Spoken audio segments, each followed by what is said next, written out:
পশ্চিমবঙ্গের উত্তর চব্বিশ পরগনা জেলার ধ্যানকুড়িয়া আজ থেকে ২৫০ বছর আগে অর্থাৎ ১৭৪০ শতাব্দীর দিকে জগন্নাথ দাস তার পরিবারের সাথে এখানে বসবাস করতে আসেন। এরপর এদের দেখাদেখি একে একে বিভিন্ন ব্যবসায়ী সম্প্রদায় এখানে এসে বসবাস শুরু করেন। তাদের উপাধি ছিল মূলত মণ্ডল, সাও, গায়েন এবং বল্লভ। ফলস্বরূপ এদের আসার পর ধীরে ধীরে ধ্যানকুড়িয়ার লোকজনের বাস করার মতো উপযুক্ত বসতিতে রূপান্তরিত হয়। সেই সময় ফুলে ফেঁপে উঠছিল তাদের পাটের ব্যবসা। মূলত ইংরেজদের সাথে চলত তাদের লেনদেন, আর তারই সুবাদে উত্তর চব্বিশ পরগনার এই প্রান্তিক অঞ্চলেও নিত্যদিন লেগেই থাকতো ইস্ট ইন্ডিয়া কোম্পানির সাহেবদের আনাগোনা। গায়েন পরিবার ধ্যানকুড়িয়ার সবচেয়ে সমৃদ্ধ পরিবার হিসাবে পরিচিত ছিল। তাদের ব্যবসার প্রসার শুধুমাত্র প্রান্তিক বাংলাতে নয়, বরং কলকাতার বাজার পর্যন্ত ছড়িয়ে পড়ে। সেই সম্পদের প্রতিফলন দেখা যায় তাদের তৈরি বিশাল গায়েন কাসেল বা গায়েন বাগান বাড়িতে। একইভাবে সাও পরিবার এবং বল্লভ পরিবারের বাড়ি ও প্রাসাদও আজও গ্রাম জুড়ে দাঁড়িয়ে আছে। এই পরিবারগুলো শুধু বাড়ি তৈরি করেনি, বরং চারপাশে গড়ে তুলেছে দালান, উদ্যান এবং ভব্য স্থাপত্য। যদিও সময়ের সাথে সাথে সেইগুলোর রূপ এখন অনেকটাই ম্লান হয়ে গেছে। ধ্যানকুড়িয়ার সবচেয়ে বিস্ময়কর দিক হলো এখানকার স্থাপত্য শৈলী। এই ছোট গ্রামে দাঁড়িয়ে আছে এমন সব প্রাসাদ এবং রাজবাড়ি যেগুলো দেখে প্রথম নজরে মনে হয় যেন ইউরোপের কোনো রাজপ্রাসাদে এসে পড়েছি। সবচেয়ে বিস্ময়কর হলো গায়েন কাসেল বা গায়েন বাগান বাড়ি। গায়েনদের বাগান বাড়ির গেটটি দেখার মতো। গেটের দুপাশে মধ্যযুগীয় ইউরোপীয় স্থাপত্যকলায় অনুপ্রেরণায় তৈরি দুটি সুবিশাল টাওয়ার রয়েছে। এছাড়া গেটের মাথায় রয়েছে ব্রিটিশ শৈল স্থাপত্য, সিংহ এবং সঙ্গে যুদ্ধরত দুই ইউরোপীয়। ৩০ একর জায়গা জুড়ে দাঁড়িয়ে থাকা এই রাজবাড়িটির মধ্যে রয়েছে আস্ত এক পুষ্করণী, যাতে রাজবাড়ির প্রতিচ্ছবি ঝলমল করে সারাদিন। পুরো বাড়িটি দক্ষিণমুখী। এর পিছনে আরও একটি পুকুর রয়েছে। বাড়িটির ডিজাইন ইউরোপীয় মধ্যযুগের দুর্গ থেকে অনুপ্রাণিত। খাঁজকাটা দেওয়ালে ঘেরা ছাদ, যার পূর্ব দিকে একটি ক্ষুদ্রাকৃতির গম্বুজ এখনো বর্তমান। ছাদের পশ্চিম দিকে মনে হয় কোনো এককালে ঘড়ি ছিল, কারণ দেয়ালের ফাঁকা গোলাকৃতি এখনো চোখে পড়ার মতো। অন্যদিকে আকৃতির ঠিক নিচেই একটি গায়েন বংশের পরিচায়ক চিহ্ন দেয়ালে খোদাই করা আছে। সেই সময় জমিদাররা ব্রিটিশদের অনুকরণ করে নিজেদের পরিচয়ক চিহ্ন তৈরি করতেন। বাড়িটির পূর্ব দিকে দেওয়ালে একই রকম চিহ্ন দেখতে পাওয়া যায়। তবে পূর্ব দিকে দেওয়ালের চিহ্নটি সবচেয়ে আকর্ষণীয়, কারণ তার উপর একটি মুকুট দেখতে পাওয়া যায়। দোতলায় একটানা বারান্দা দেখা যায়, তবে এই বারান্দার বাইরের দিকে সুন্দর 5টি খিলান রয়েছে। এছাড়া একতলার সামনের দেওয়ালের পশ্চিম দিকে একটি স্থাপত্য রয়েছে। এতে পাতার শিরোমাল্য, তার মাঝে ঈগলের মূর্তি আছে, যা কিনা রোমান স্থাপত্য থেকে অনুপ্রাণিত। দুর্গের ভিতরে ঢুকলেই রীতিমতো চমকে যেতে হবে। নানান ধরনের ভিক্টোরিয়ান কারুকার্য থেকে শুরু করে রয়েছে ইটালীয় কাচের তৈরি আসবাব, যা এক কথায় মন্ত্রমুগ্ধকর। গায়েনদের বাগান বাড়ি থেকে বেরোলেই দেখা যায় রাস্তার পাশে ধ্যানকুড়িয়া স্কুল এবং মণ্ডল বাড়ি। এর পরেই রয়েছে সবচেয়ে সুবৃহৎ আকারের বাড়ি, ধ্যানকুড়িয়া জমিদার বাড়ি। ধ্যানকুড়িয়ার সব ভবনের মধ্যে এই বাড়িটি সবচেয়ে ভালোভাবে সুরক্ষিত। এই বাড়িটি এখনো গায়েন পরিবারের সদস্যরা বসবাস করেন। গায়েনদের রাজবাড়ি এবং বাগান বাড়ি দুয়েরই বয়স ২০০-র কাছাকাছি। যদিও এই বংশের প্রতিষ্ঠা করেছিলেন গোপীনাথ গায়েন, তবে এই সুবিশাল প্রাসাদ এবং দুর্গের মতো বাড়িটি বানিয়েছিলেন তারই সুযোগ্য সন্তান মহেন্দ্রনাথ গায়েন ১৮৪০ সালে। বড় আয়নিক ধাম, লম্বা করিডোর, ইউরোপীয় স্থাপত্য শৈলীর গম্বুজ, সব মিলিয়ে বাড়িটি দেখলে বেশ সম্ভ্রম জাগে। বাড়িটির পাশেই শ্যামসুন্দর জিওর মন্দির। বাড়ির চৌহদ্দির মধ্যে একটি সুদৃশ্য 3তলা মিনার মাথা উঁচু করে দাঁড়িয়ে আছে, আর এই মিনারটির নাম নজর মিনার। এটির স্থাপত্য শৈলী মিশ্র প্রকৃতির। প্রথম দুটি তালা দিব্যি কোরিয়ান থাম, অর্থাৎ গ্রিক স্থাপত্য রীতি মেনে ইউরোপীয় স্থাপত্যের দৃষ্টান্ত, কিন্তু 3 তালাটি ইসলামিক ধাঁচে তৈরি।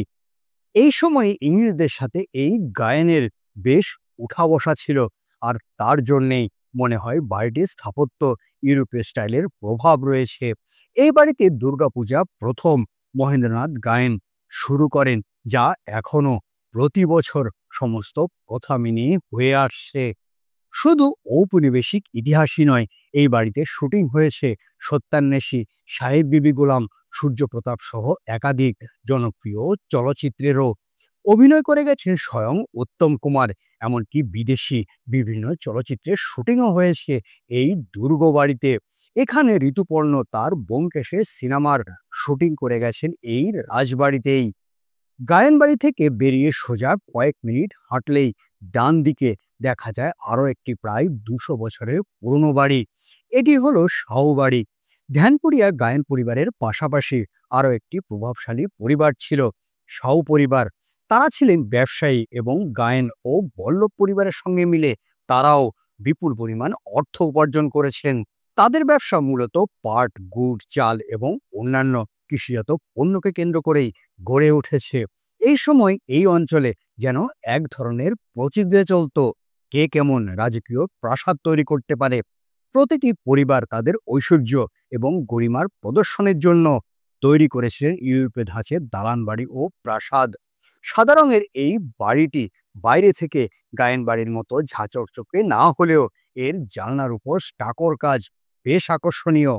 জানলাগুলো বেশ বাহারি, সবকটাতেই সাবেকি আমলের খড়খড়ি আছে। এই বংশের প্রতিপাবন শাহ এই বাড়িটি তৈরি করেছেন। তবে গায়েনদের বাড়ির মতো শাহ পরিবারের কোনো সদস্য এখানে এখন আর বসবাস করেন না। তারা আজ কলকাতায় স্থায়ীভাবে চলে গেছেন। শুধুমাত্র দুর্গাপুজোর সময় ঐতিহ্যবাহী পুজোর জন্য পরিবারটি এখানে ফিরে আসে। এই প্রাসাদের আকার বিশাল, কিন্তু গায়েন বাড়ির মতো সামনে কোনো খোলা জায়গা নেই।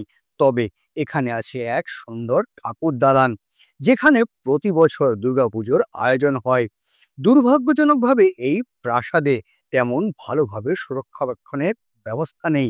কেবল সামনের অংশটুকু সাদা রং করা, বাকিটা অনেকটাই জরাজীর্ণ।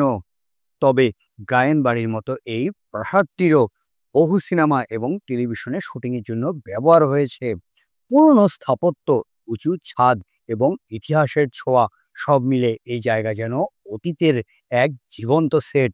শাহবাড়ির একটু সামনে গেলেই দেখা যায় বল্লভ পরিবারের প্রাসাদ। আকারের দিক থেকে এটি হয়তো আগের দুটি প্রাসাদের তুলনায় কিছুটা ছোট, কিন্তু সৌন্দর্যের দিক থেকে একেবারে অন্যরকম। বরং এই বাড়ির সামনের দিকের অংশটি অত্যন্ত মনোরম এবং শিল্পীসম্মতভাবে সাজানো। সাদা রঙের এই ভবনটির উপরে দেখা যায় সুন্দর মূর্তির অলংকার। এখানে ভারতীয় এবং স্থাপত্য দুটি ধরনেরই স্পষ্টভাবে প্রভাব রয়েছে। এই মূর্তিগুলোর জন্য স্থানীয় মানুষজন এই বাড়িটিকে ভালোবেসে ডাকেন পুতুল বাড়ি। বল্লভ বাড়ির সাদা এবং সবুজ রঙের রাঙানো, সামনে আছে একটি ছোট উদ্যান এবং লোহার গেট। এই প্রাসাদগুলোতে রয়েছে একটি সুন্দর ঠাকুর দালান, যেখানে প্রতি বছর দুর্গাপুজোর সময় প্রাণ ফিরে পায় এই বাড়িটি। পুজোর সময় এই নীরব পরিত্যক্ত প্রাসাদ পরিণত হয় ভক্তির আলো, আবেগ আর সঙ্গীতের উৎসবে। তবে শাহ পরিবারের মতো বল্লভ পরিবারও এখন আর এখানে থাকেন না। তারা কলকাতায় চলে গেছেন এবং কেবল পুজোর সময় এই বাড়িতে আসেন।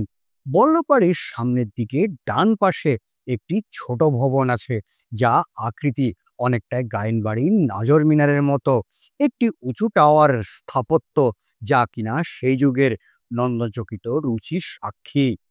গ্রীষ্মকালে এই বাড়িতে এসে অনেক সময় ছুটি কাটাতেন ব্রিটিশ সাহেবরা। তাদের জন্য ছিল পৃথক নবতখানা, অতিথিশালা। এমনকি সেই সময়ে এই বাড়িগুলির জন্য পৃথক রেলওয়ে স্টেশনও তৈরি করেছিল মার্টিন কোম্পানি। গায়েন গার্ডেন নামে সেই স্টেশনে এসে থামতো ন্যারো গেজের ছোট বাষ্পচালিত ট্রেন। যদিও বর্তমানে এই স্টেশনের অস্তিত্ব এখন আর নেই। আজকের দিনে ধ্যানকুরিয়ার এই রাজকীয় রাজপ্রাসাদগুলো ধীরে ধীরে হারিয়ে যাচ্ছে সময়ের সঙ্গে সঙ্গে। গাইন কাসেল, শাহবাড়ি, বল্লভ বাড়ি তিনটি এখন অবহেলা আর সময়ের ক্ষয়ে ক্ষয়ে ভেঙে পড়ছে। অনেক জায়গায় ছাদের অংশ ভেঙে গেছে, দেওয়ালে জমেছে শ্যাওলা, আর চারপাশে জেগে উঠেছে বুনো গাছপালা। কিছু ভবনে এখনো শুটিং হয়, কিছু বাড়ি আংশিকভাবে ব্যবহার করা হয় দুর্গাপুজোর সময়, কিন্তু বেশিরভাগ জায়গায় এখন নির্জন, নীরব এবং ভুতুড়েভাবে সুন্দর। তবে এখন আসার কথা হলো, পশ্চিমবঙ্গ সরকার এবং হেরিটেজ কমিশন ধান্যকুড়িয়াকে একটি হেরিটেজ ভিলেজ হিসাবে ঘোষণা করার পরিকল্পনা নিচ্ছে। এই উদ্যোগ সফল হলেই ভবিষ্যতে হয়তো এই প্রাসাদগুলো নতুন করে সংরক্ষণ পাবে এবং ধান্যকুড়িয়া পর্যটনের মানচিত্রে এক বিশেষ স্থান অধিকার করবে। কিন্তু আজও যখন কেউ টাকির রোড ধরে এগিয়ে যায়, ঠিক তখন দূর থেকে দেখে মনে হয় এই প্রাসাদের ছায়া, যা নিঃশব্দে মনে করিয়ে দেয় বাংলার হারিয়ে যাওয়া ঐশ্বর্য, গৌরব এবং কালের নির্মমতা। এই হলো ধান্যকুড়িয়ার প্রাসাদ নিয়ে অল্প কিছু কথা।